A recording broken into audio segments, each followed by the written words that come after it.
Vamos começar o Jornal do Piauí de hoje contando uma história de uma apuração feita pela nossa produção, pelo jornalismo da Cidade Verde, junto à Polícia Federal em relação ao caso que envolveu o promotor Maurício Verdejo. Ele é acusado de cobrar um valor para livrar de provas o empresário Juno, que estava sob investigação.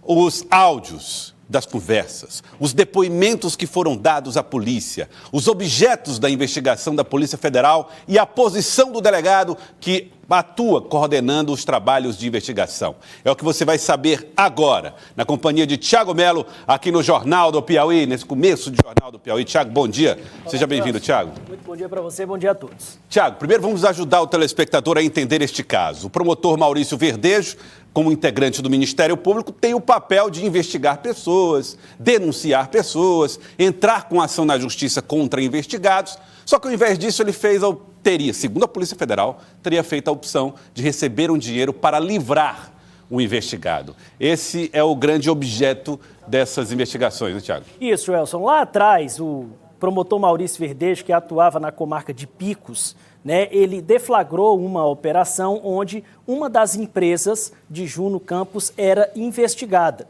E o tempo se passou, não se teve uma resolução completa desse caso, até porque houve um pedido de suspensão dos advogados de Juno. E agora, depois dessa operação, houve essa abordagem do promotor. Uma abordagem que aconteceu no litoral do estado do Piauí. Ele foi até o empresário e sugeriu a ele: você quer dar um fim, acabar com essa investigação e com esse processo? Me dá uma vantagem de 3 milhões de reais que eu acabo com isso. Tem imagens que foram feitas e que estão no curso da investigação, no bojo da investigação, que mostram um dos encontros, Thiago Melo. O promotor Maurício Verdejo aparece de camisa branca e encontra-se com o empresário investigado, Juno, que está de camisa azul. Esse aí, Joelson, foi o terceiro encontro entre eles.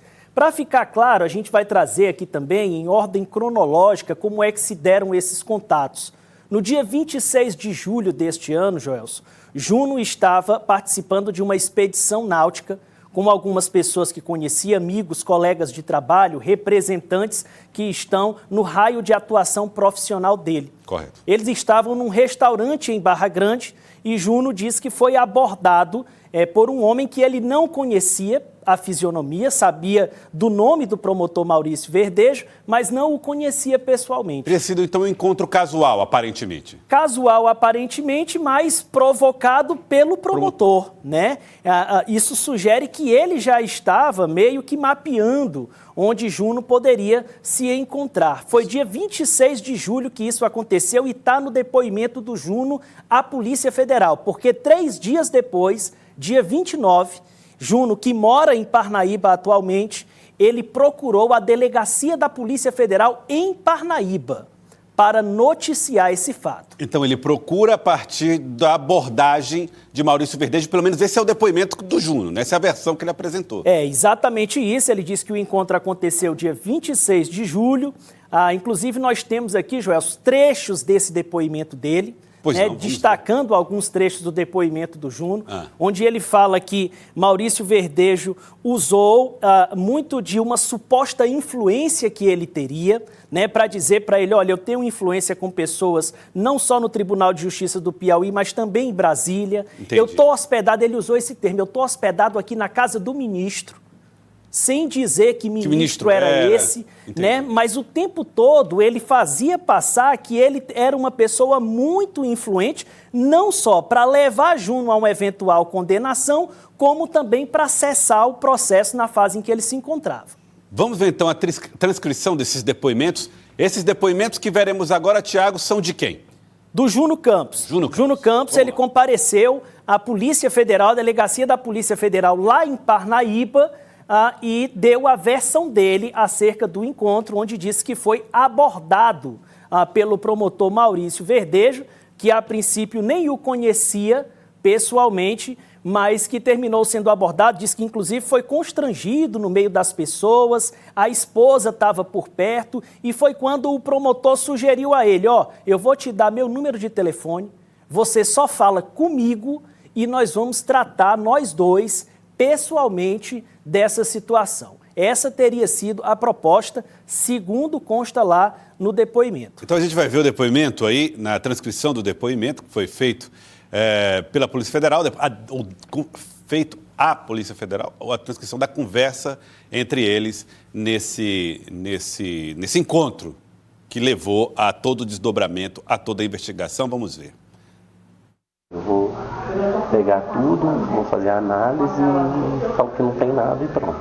Aí eu vou te mandar o contato do André para você saber quem é. Deixa tudo ok, resolvido. Não vai ter nada mais, nada. Não vai ter tipo nada mais. Nenhuma atividade que vai continuar a investigação. O principal que eu vou fazer é tirar tudo lá do GAECO, inclusive os seus bens que estão lá, que teve algum papel, as besteiras, vou falar que vou pedir tudo para mim e depois eu vou te devolver tudo. Aí, nesse encontro, Tiago, sobre o que exatamente eles estão falando? Joelson, só para ficar bem claro a ordem cronológica. Primeiro encontro, 26 de julho. Dia 29, Juno vai à Polícia Federal. No dia 1º de agosto, houve um encontro entre eles dois, onde o Juno foi à casa do promotor. Que é aí, nessa casa. Exatamente. Mas dessa vez não tinha escuta ainda. E nessa ocasião, no primeiro encontro, Joelson, o promotor revistou o empresário. Ele queria saber se ele tinha algum tipo de escuta, algum tipo de meio de gravação. No terceiro encontro entre eles, que aconteceu no dia 2 de agosto, né? Aí sim as imagens começaram a ser gravadas. E aí é quando o promotor, ele sugere, né, que ele daria um fim, daria cabo a essa investigação, que teria poder para acabar com tudo que estaria tramitando, inclusive dentro do GAECO, que é o Grupo de Atuação Especial e Combate ao Crime Organizado do Ministério Público. Ou seja, ele dizia que tinha influência no GAECO. Ele sugere que teria influência para parar, cessar tudo que estava acontecendo lá relacionado a este caso investigado da Operação Jet Ski. Então vamos a outro trecho da conversa gravada entre os dois e que serve de prova para a Polícia Federal essa relação entre promotor e o empresário investigado. A preocupação, sabe qual é agora? Só esperar o próximo... Não, trabalhar para pegar a próxima releva. Aí não é preocupação não, é alívio. Porque o desembargador mandou suspender a investigação, certo? Só que agora a gente vai ficar andando com ela. Andando como? Eu vou movimentar ela contra ela. Sinceramente, eu não sou leigo total nesse negócio. Não, eu só estou te dizendo como quero que tu agora aí manda brasa, quanto mais rápido para você, melhor para mim, para ti. Ele vai mandar uma pecinha bem pequenininha pro seu advogado protocolar. Depois que eu juntar algumas coisas, eu vou juntar algumas coisas lá no processo e aí Aí eu faço o pedido. Isso. Depois que eu juntar, você faz o pedido.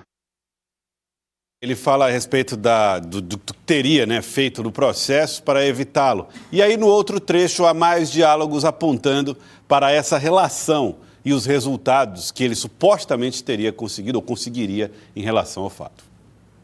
Falando assim, você está falando comigo direto, ou seja, não tem preocupação de nada. Porque agora encerrou. A confiança é total. Não, então, é isso que eu estou te falando, deve ser isso. André, a gente vai botar você para falar com o Jonas, um advogado dele. Aí você vai ser tipo uma pessoa que é amigo dele. Uma segunda opinião, um colega amigo, estou colocando tudo. Para fazer aqueles contatos de petição. Lá, Tiago, primeiro, ele fala a respeito do desembargador. Deixa claro que o desembargador que atua no caso não tem nada a ver com o assunto. A Polícia Federal e tem como observados nessa investigação apenas o promotor e o auxiliar dele, que aparece nessas imagens, o André. Exatamente. Esse áudio, perdão. O André, que é citado aí por eles. Na verdade, Joelson, quando ele se encontra lá com o Juno, ele estava passando para o Juno que ia precisar que o próprio advogado do Juno fizesse algumas provocações do ponto de vista técnico, né, desse entrada com algumas peças, algumas petições, para justificar também a ação do Ministério Público no sentido de, aos poucos, ir esfacelando esse processo, né, e perdendo força até que ele fosse arquivado, né? Então, por isso que ele cita o desembargador, é porque existia uma decisão do Tribunal de Justiça, a partir do advogado de defesa de Juno, trancando esse processo momentaneamente. Né? Então, esse processo é como se ele estivesse suspenso nesse momento. E Maurício Verdejo sugeriu a ele que poderia fazer esse processo voltar a andar caso não recebesse essa vantagem. Entendi. Aí ele estava explicando como é que ele ia agir em relação ao processo. Exatamente isso. Em relação ao André, que ele cita aí como alguém que vai dialogar a partir dali com o advogado do empresário. Quem é o André e como é que ele atuava dentro desse sistema? André Bispo é um advogado que, nesse caso, atuava em cargo de confiança como assessor de Maurício Verdejo.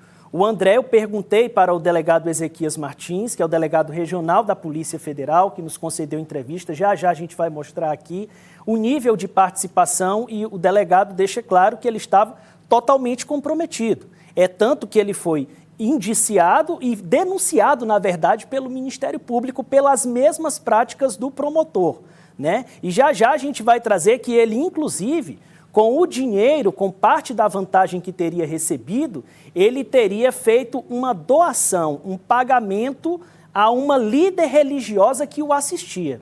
O André? O André. Tá, tem inclusive a imagem dele aí, né? O André que seria... É esse aí. Esse é aí, o advogado André Bispo. Então, uma parte do dinheiro ele pagou para uma líder religiosa. Que o assistia já há muito tempo. E ela compareceu à Polícia Federal, Joelson, para devolver o dinheiro. Ela confirmou que recebeu e devolveu o dinheiro? Confirmou que recebeu e ficou de devolver R$15 mil. Olha só, impressionante essa história. Repito, tudo parte da investigação da Polícia Federal. São documentos e provas da Polícia Federal que estão no inquérito, na investigação. E entre as provas está o depoimento do próprio empresário Juno, um empresário que foi... que era acusado no processo e se tornou vítima nesse outro, né? Vítima de uma extorsão. O depoimento está reduzido a termo, está no papel, né? Exatamente isso. O termo técnico é esse. Reduzido a termo. Foi reduzido a termo o quê? Foi colocado no papel. Foi transcrito ali. No dia 29 de julho, ele compareceu à Polícia Federal, foi ouvido pelo delegado Carlos Alberto por lá, e aí estão alguns trechos. O Juno Pinheiro Campos de Souza, né, ele citando que um pretenso promotor veio ao seu encontro e exigiu o pagamento para facilitar a vida do noticiante. Isso aqui é o que dá início a toda a investigação. Exatamente, parte daí, da formalização, quando ele procura a Polícia Federal. Né? E aí ele faz algumas afirmações, né, que o promotor afirmou que tem apoio e muita força no Tribunal de Justiça do Piauí e junto aos tribunais de Brasília, como a gente tinha dito aqui, ele sempre exaltando uma suposta influência que ele teria. Juno cita também que, diretamente tentando intimidar, teria dito estar hospedado no litoral, na casa de uma pessoa a quem ele se referia por ministro. Né? Então, Verdejo dizia, eu estou aqui na casa de um ministro, mas não disse os nomes de ministros ou outras autoridades a quem se referia insistentemente. Que sugere até que poderia ser um blefe. Um blefe, está blefando. Fala para dizer que tem uma influência. Que tem influência. Vendeu uma influência que talvez não tenha, e essa talvez seja um dos pontos também da investigação da polícia. Verdade. Aí é outro trecho, né, onde Juno afirma que ter ouvido dele, que queria que o procurasse num prazo informado para resolver diretamente com ele, Maurício, sem falar ou comunicar a qualquer advogado ou outras pessoas. Ele pediu que aquilo fosse mantido em reserva entre eles dois inicialmente. Muito bem.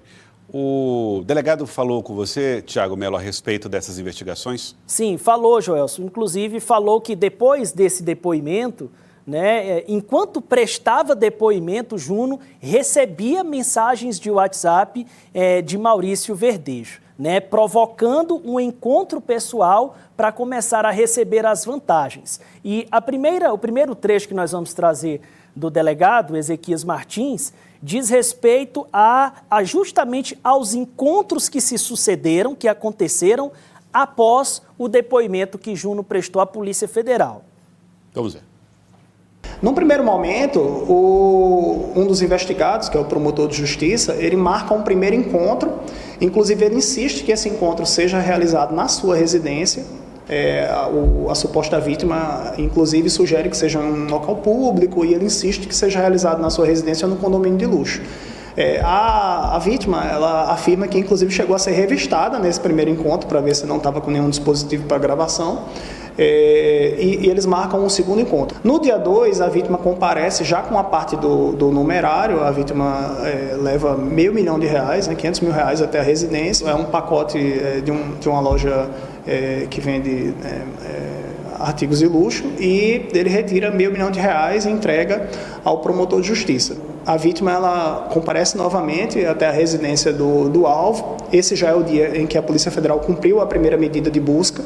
E após a entrega de mais R$500 mil, quando a suposta vítima deixa a residência, a Polícia Federal ingressa e aí é feita a primeira busca. Dentro da residência foi encontrado R$896.100. Aí as declarações do delegado. E o outro ponto que ele fala na entrevista, Tiago, é sobre essa devolução do dinheiro da líder religiosa. Ela, de fato, recebeu o dinheiro, né? Para ficar claro, Joelson, foram entregues duas quantias, duas importâncias de R$500 mil, total de R$1 milhão. Quando a Polícia Federal chegou à casa do promotor, conseguiu apreender R$896 mil. Tá aqui, ó. 104 mil desapareceram. Até agora não se sabe onde estão os 104 mil para se totalizar R$1 milhão. Certo. Mas se tem uma suspeita, né? Principalmente depois que essa mulher se apresentou na sede da Polícia Federal e anunciou que teria recebido um dinheiro de André Bispo, que é o assessor. Tá, então todo o dinheiro foi pago assim em espécie, né? Foi levado dinheiro em espécie, ele sacou numa agência bancária aqui de Teresina e levou. Vamos ver o que disse o delegado ao Tiago Melo a respeito dessa relação e dessa confirmação da líder religiosa de que recebeu R$15 mil de André Bispo, assessor de Marcelo Verdejo. Alguns dias depois, uma testemunha comparece voluntariamente até a Polícia Federal e afirma que o assessor teria comparecido até a instituição religiosa da qual ela faz parte e teria feito uma doação de R$15 mil para aquela entidade religiosa. Então demonstra realmente que o assessor tinha envolvimento com o fato, além de estar presente nos dois encontros, ele utilizou, né, daquela quantia também, ele participou do crime. Ela devolveu o dinheiro, delegado?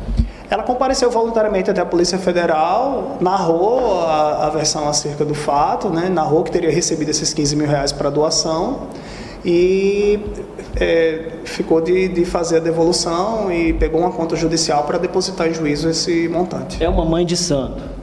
Ela é uma líder religiosa de um terreiro de Umbanda. E aí, Tiago, ao receber, ela não disse se recebeu sabendo da origem ou não, né? Ela acha que talvez tenha recebido de boa fé. Acredito. A polícia... Possivelmente, Joelson. Inclusive, eu perguntei para o delegado se ela é alvo de investigação. O delegado disse, olha, aparentemente não, né? Porque foi uma pessoa que se apresentou de boa fé aqui para devolver, inclusive foi indicado para ela uma conta judicial para ela fazer o depósito desses R$15 mil. Eu perguntei, Joelson, essas notas aqui que foram apreendidas, que foram levadas pelo Juno, elas foram digitalizadas pela Polícia Federal antes. Né? Então, a polícia sabe se realmente verificar se as notas apreendidas dizem respeito às notas que foram entregues. Né? E eu perguntei, tem como atestar se o dinheiro que foi passado para ela é o dinheiro que estava no montante, já que as notas estavam digitalizadas? O delegado disse, olha, não tem, porque o dinheiro foi depositado no banco. Aí depois que é depositado no banco, mistura, ele vai para o cofre, mistura, não tem como. Mas o fato dela se apresentar, né, confirmando que recebeu essa vantagem, dá a entender que o dinheiro que ela recebeu seria parte da vantagem que foi destinada ao André. E vale ressaltar, Joelson, a polícia cumpriu buscas na casa do André e dentro da carteira dele foram encontradas 3 cédulas de R$200 das cédulas que tinham sido digitalizadas. Então é um caminho que a polícia seguiu. E essas imagens que a gente está vendo aqui da contagem de dinheiro, tudo isso foi na casa do promotor Maurício Verdejo, né? As imagens do dia da apreensão e a contagem do dinheiro encontrado. Onde estava o maior volume, né? R$896 mil, Joelson. Agora, o delegado explicou quais são os crimes, né? Que Maurício Verdejo, em que ele teria incorrido e pelos quais ele vai responder. Acompanhe. Tanto o promotor quanto o assessor, eles respondem pelo crime de concussão, né, que é exigir ao funcionário público vantagem devida em razão da função. É um crime que se consumou no momento da exigência, ou seja, segundo os documentos presentes no inquérito, quando o promotor procurou a suposta vítima lá no litoral, num restaurante no Litoral Sul. Então ele se consumou naquele momento, sendo que o recebimento ele é considerado exaurimento. Por ser promotor de justiça, o entendimento, tanto legal quanto doutrinário, é de que não caberia a prisão em flagrante. Nesse caso, o promotor, por ter prerrogativas em razão do cargo, ele só poderia ser preso por crimes que são crimes inafiançáveis, que não é o caso do delito de concussão, é um crime afiançável, em tese. Os outros crimes, prevaricação, tráfico de influência e também a supressão do documento público, são os crimes que eles respondem.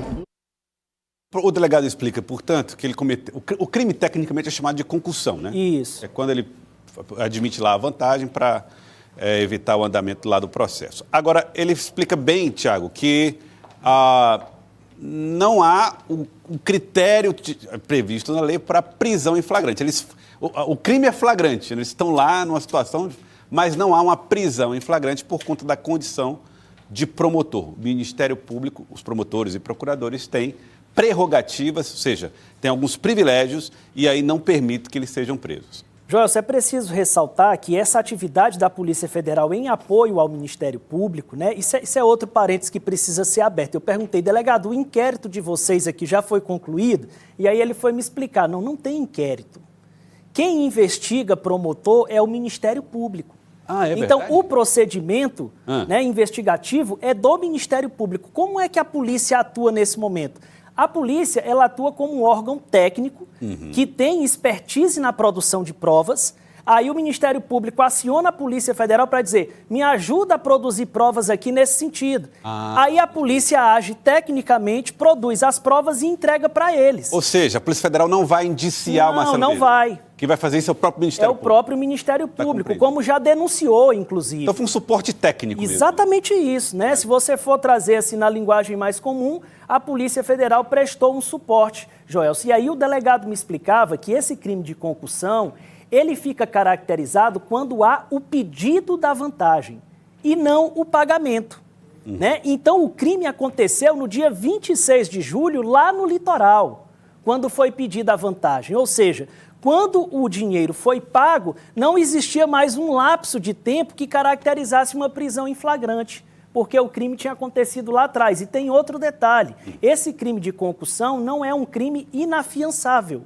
E promotor só pode ser preso em flagrante no caso de crime inafiançável. É por esses dois motivos que ele não foi preso em flagrante, segundo me explicou o delegado. Importante essas explicações dadas aqui pelo Tiago, com a ajuda, claro, do delegado da Polícia Federal. Agora, Tiago, tem conversas no WhatsApp que também estão servindo de prova para a polícia. Algumas delas já estão aqui, inclusive, né?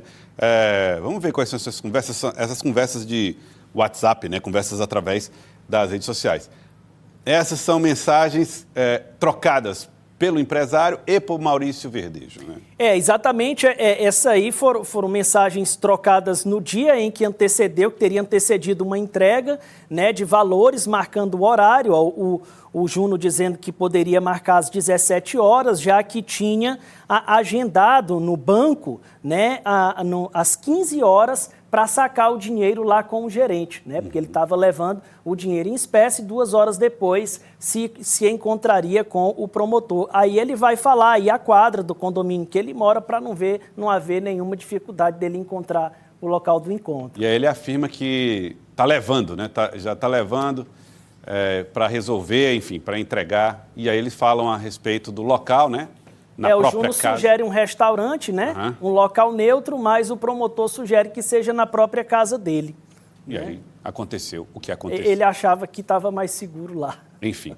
Bom, a nossa produção, primeiro o trabalho de reportagem do Tiago Melo, com produção de Naam Furtado, aqui na Cidade Verde, e nossa equipe de produção, Naam Furtado, inclusive, segue fazendo os contatos com os envolvidos e os citados para que eles possam se manifestar. Tanto o promotor Maurício Verdejo quanto o André Bispo. Os dois ainda não disseram, ainda não nos atenderam para falar se querem ou não se pronunciar. A nossa produção continuará fazendo contatos para garantir a eles o direito também de se manifestarem. Tiago Melo, quero agradecer a você. À disposição. Obrigado pela participação aqui com a gente, Tiago Melo. Muito obrigado trazendo as informações sobre esse caso que envolve o promotor Maurício Verdejo, o trabalho feito pela Polícia Federal, provocada pelo Ministério Público do Estado.